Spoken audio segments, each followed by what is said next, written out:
Happy New Year, everybody. I am fired up for the year that stretches out before us, and that's because of what we've accomplished together over the past 7 years. 7 years ago, our businesses were losing 800,000 jobs a month. They've now created jobs for 69 straight months, driving the unemployment rate from a high of 10% down to 5%.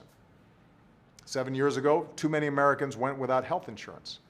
We've now covered more than 17 million people, dropping the rate of the uninsured below 10% for the very first time. 7 years ago, we were addicted to foreign oil.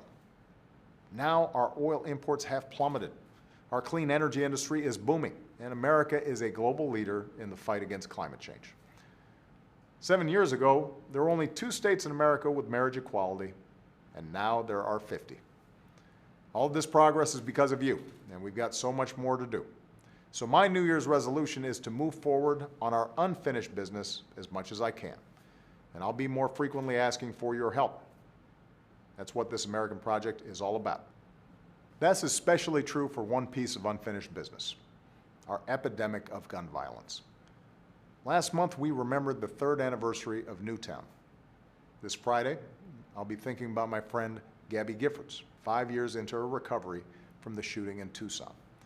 And all across America, survivors of gun violence and those who lost a child or a parent or a spouse to gun violence are forced to mark such awful anniversaries every single day. And yet, Congress still hasn't done anything to prevent what happened to them from happening to other families. 3 years ago, a bipartisan common sense bill would have required background checks for virtually everyone who buys a gun. Keep in mind, this is a policy that is supported by some 90% of the American people. It was supported by a majority of NRA households. But the gun lobby mobilized against it, and the Senate blocked it. Since then, tens of thousands of our fellow Americans have been mowed down by gun violence. Tens of thousands. Each time we're told that common sense reforms like background checks might not have stopped the last massacre or the one before that, so we shouldn't do anything. We know we can't stop every act of violence, but what if we tried to stop even one? What if Congress did something, anything, to protect our kids from gun violence? A few months ago, I directed my team at the White House to look into any new actions I can take to help reduce gun violence. And on Monday, I'll meet with our Attorney General, Loretta Lynch, to discuss our options.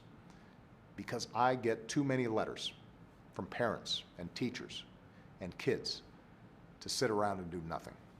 I get letters from responsible gun owners who grieve with us every time these tragedies happen, who share my belief that the Second Amendment guarantees a right to bear arms, and who share my belief we can protect that right while keeping an irresponsible, dangerous few from inflicting harm on a massive scale.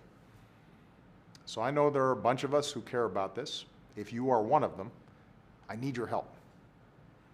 Change, as always, is going to take all of us. The gun lobby is loud and well organized in its defense of effortlessly available guns for anyone. The rest of us are going to have to be just as passionate and well organized in our defense of our kids. That's the work of citizenship, to stand up and fight for the change that we seek. I hope you'll join me in making America safer for all of our children. Thanks, everybody.